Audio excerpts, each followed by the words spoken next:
Isang mapagpalang gabi po sa inyong lahat. Inaasahan ko na ang lahat ay nasa mabuting kalagayan, in spite of everything. In spite of our situations and circumstances, I know everything will be all right. I presume that as of today, the frequency of your prayer is more than the frequency of before. Hindi po ba? Sa ngayon, lagi tayong nananalangin sa Panginoon. And we always have the litany of our prayers, like laging natin kasama yung mga COVID-19 victims, yung mga sick to be healed, yung ating mga government officials, yung mga scientists to find the cure, yung mga bayaran natin sa ating mga na nagiging utang, yung ating mga needs, yung mga medical staff, and all these things are included in our prayers. Am I right? And that's good prayers. Those are good prayers, actually. On the other hand, I was thinking, how about you praying alone with God? Hindi po ba sinasabi sa kasulatan, sa Matthew 6:6-7, but when you pray, go into your room, close the door, and pray to your Father who is unseen. Then your Father who sees what is done in secret will reward you. And when you pray, do not keep on babbling like pagans, for they think they will be heard because of their many words. Yung po ang sinasabi sa Matthew 6:6-7. And I was thinking, do you have a designated prayer room in your house? I mean, your room where you could be alone with God, you will be by yourself asking God or talking to God, where you could bear out your soul and bear out your heart and tell Him everything that is inside you. Wherein there will be no shame of telling God or crying out to God of what you feel. Your struggles, your pains, your worries, your anxieties, your problems, and crying out to the Lord and asking for His grace and His mercy. Pag mag-isa po tayo, kasama ang Panginoon natin, we could bear out our hearts to Him. Pwede natin sa Kanyang sabihin ang lahat ng ating nararamdaman.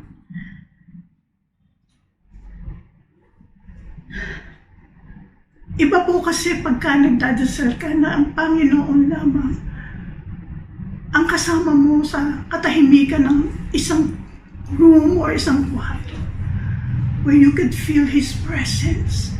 He's listening to you.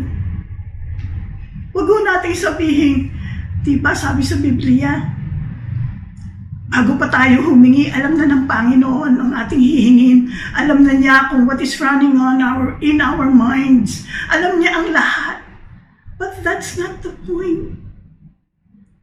The point is, if you are in that room and you are only focused on God, the relationship is much closer. Yung bonding po ninyo ni Lord ang importante doon. Oo nga't alam na niya lahat ang sasabihin mo.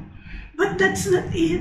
Siyempre, the Lord also look forward of meeting you alone. And when you are in that room, in the quietness of the room, you can tell Him anything and everything. For that matter, have you ever talked to the Lord without asking anything? Usually, when we talk to the Lord, we always ask for something. But have you ever talked to the Lord without asking something? Like, well, ako po, you might say, I am crazy or something. Alam po ba ninyo na kinukumusta ko si Lord? I know He's good. I know He never gets sick because He's God. I know He does not sleep or slumber. Sabi nga po, He's always watching us. Pero sa akin po, yung pangungumusta ko, it's a term of endearment. Sometimes when I'm inside the room, I just don't care about what's happening outside the world. What I care about is talk to my God. And there are even times I imagine that we're dancing. You know that He twirls me around and something. And we enjoy our fellowship together. We laugh together.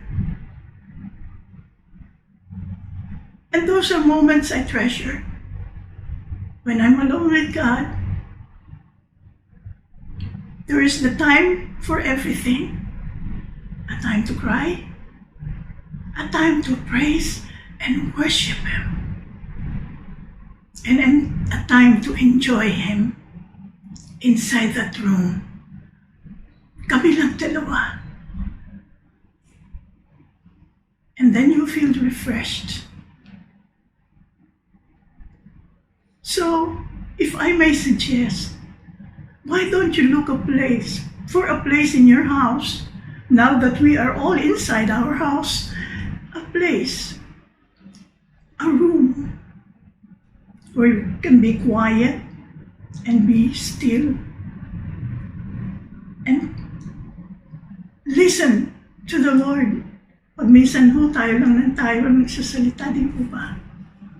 But there must be a time that we have to keep quiet and to keep still para marinig natin ang gusto namang ipahayag sa atin ng Panginoon.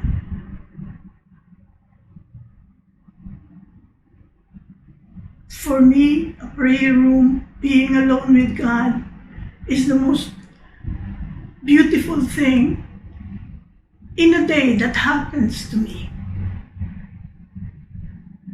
I think one time I already told this experience to some people.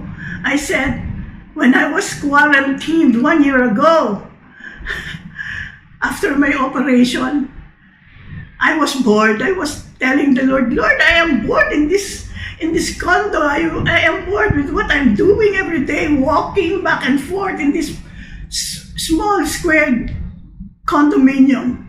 But do you know what the Lord told me?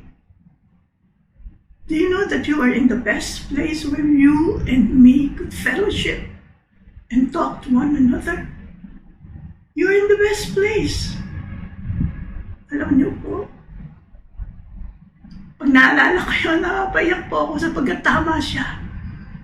With all these things that are happening, with all these problems that are going on, when you go and be alone with God, there is peace. And you will feel there is so much love. And you will feel that there is so much hope. So, I hope if you do not still have your prayer room, katulad ng sinabi nga, you have to close the door and be alone with God, then please do. Because the reward is exhilarating.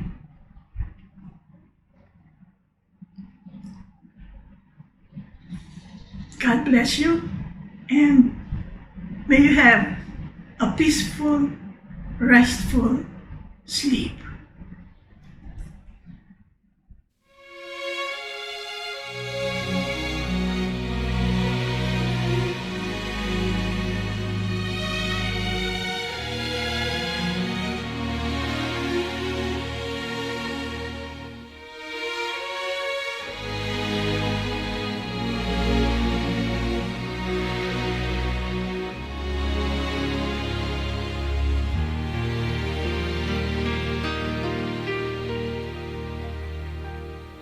In the quiet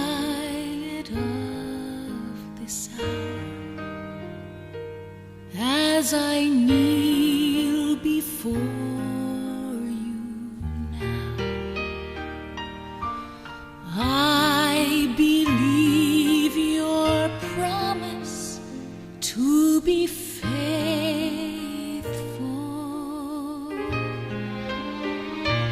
I don't always understand what your perfect will demands, but I learn to trust you more in your presence, Lord, in your presence there is comfort. In your presence there is peace.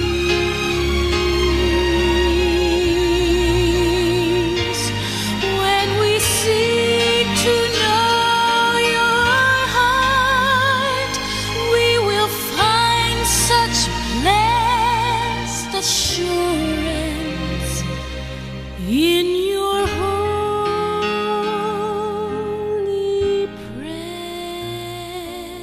presence, Lord.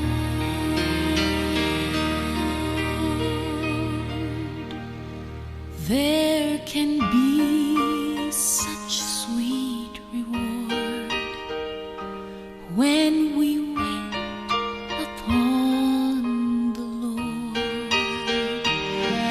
as we take the time He gives His perfect wisdom.